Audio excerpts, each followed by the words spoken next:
The Prime Minister, Dean Barrow, and his wife, Special Envoy for Women and Children, Kim Simplis Barrow, have arrived back in Belize following a visit to London in the United Kingdom. The official trip included a series of high-level meetings with politicians, business partners and royalty, and ended with a spectacular fundraising event for the Belize Children's Trust.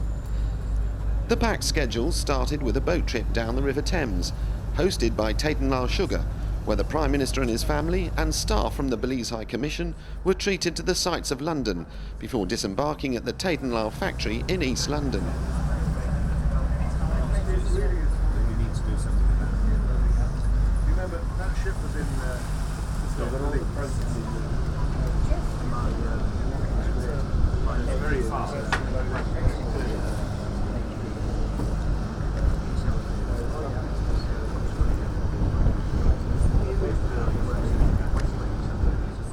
The Prime Minister toured the factory and met with senior management and staff who explained the manufacturing process. Discussions on the future of sugar in Belize were top of the agenda, with key strategies and further development of the sugar industry in Belize reinforced by Tatenlau management. At the moment, the sugar industry, we would suggest that about 15% of Belizean people depend on it one way or another, and we're in a really strong place now following ASR's acquisition of a part of BSI to ensure that the different arms of the industry come together in order to enable us to increase productivity of the sugar industry and make a fundamental difference to that. Not to overemphasize it, but I mean that does mean a big difference to everybody involved in that industry. Greater incomes, it means a big difference to Belize's economy, an increase in GDP. Sugar already accounts for around 8% of that. That can be increased dramatically. And I think if the industries and the companies' ambitious plans are met, and that is essentially to double sugar production over the next 6 to 10 years, and Belize will be in a much stronger position, much better able to compete with a changing and more vibrant global sugar environment. The Prime Minister was then invited to welcome a shipment of 13,000 tonnes of Belize sugar that arrived from Belize that morning. He later inspected a Belize sugar mountain and thanked Tatenlau Sugars for the continued support for the Belize sugar industry.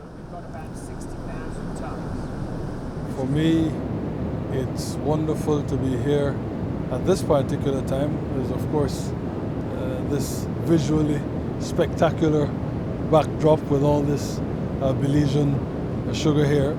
But it also happens at a time when, of course, there is a kind of transition taking place with Belize sugar, with the investment of American sugar refiners, who, of course, acquired Tate and Lyle and have now bought out the Belize sugar industry's mill in our country. So it's all together very much, I have quite a sense of occasion, and I'm extremely pleased to be here. And as I said again, it's breathtaking seeing all this Belize sugar. I had a chance to actually see a ship that just came from Belize and see the sugar being taken out of the hole and transferred to the refinery, to see the back end of this process, which all starts with our good Belizean farmers in their cane fields in Orange Walk and Corsa. Absolutely wonderful.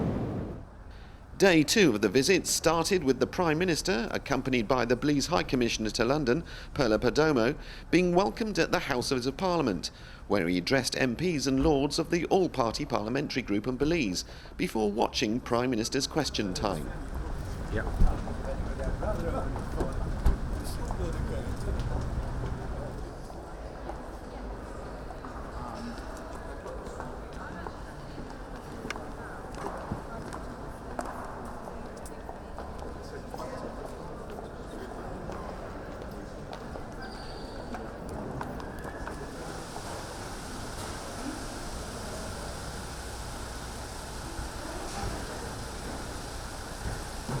The Prime Minister then met with the Chairman of the City of London, Mark Boliat, to discuss future cooperation between the City of London, the world's centre of finance, and Belize. Mr Boliet was keen to forge closer links with the city and Belize and brief the Prime Minister on the global financial landscape.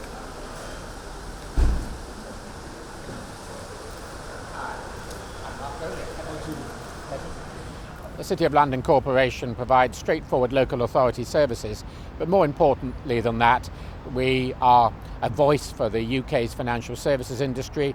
We seek to get more business into London and the rest of the UK, and we seek to promote British business in other countries of the world. Mr Boliet also arranged for the City of London to honour the Prime Minister and his wife at the Guildhall in the heart of the financial square mile by inviting him to address senior financiers and businessmen and women on all aspects of Belize and its future. 45 specially invited guests heard from the Alderman Nick Anstey, who enthusiastically welcomed the Prime Minister to the city, the first time that any Belize Prime Minister has ever been afforded this honour. I think that you are the first Belizean Prime Minister to come across on an official visit for at least a decade.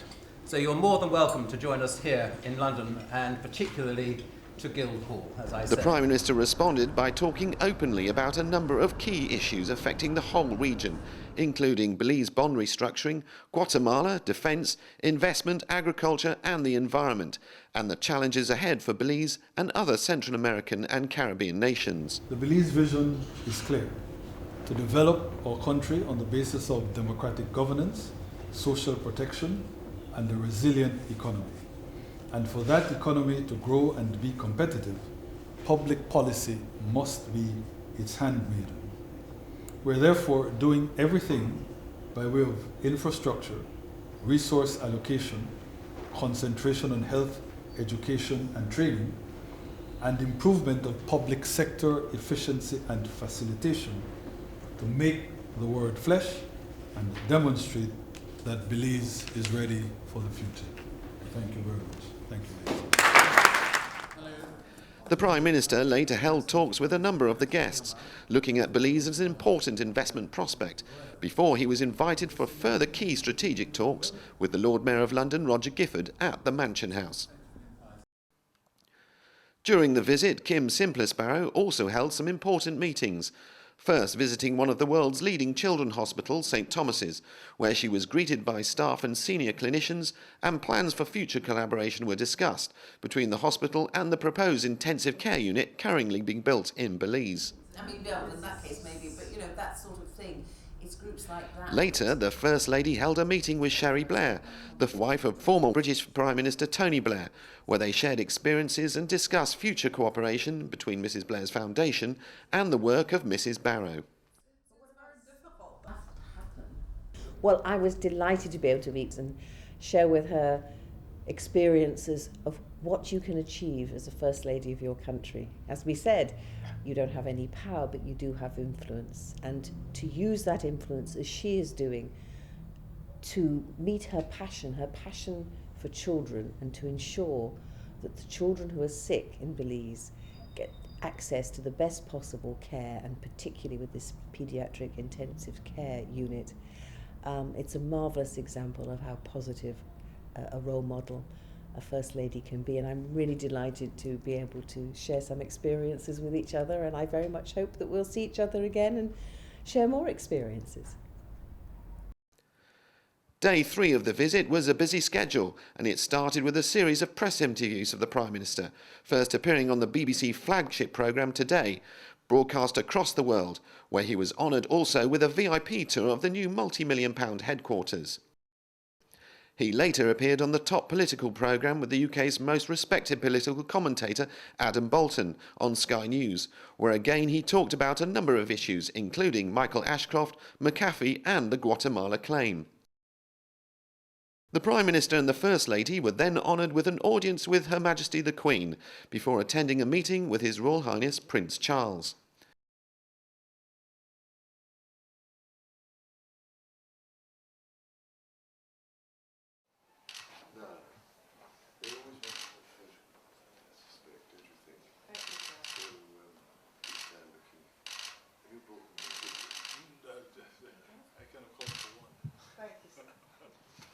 One thing to the next.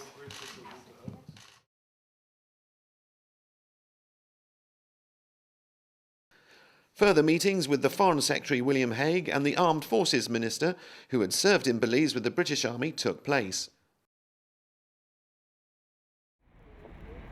The visit finished with a spectacular gala dinner for over 300 Belizeans and friends. The First Lady and the Prime Minister greeted every guest before they were treated to entertainment from renowned Belizean artists Frankie Reno, who incidentally was at school with the Prime Minister, Ivor Novello Award winner Erilyn Warren, and Belize's very own Penn Cayetanos. The First Lady was given a standing ovation by the guests as she gave a moving speech explaining the importance of building the Belize Children's Intensive Care Unit.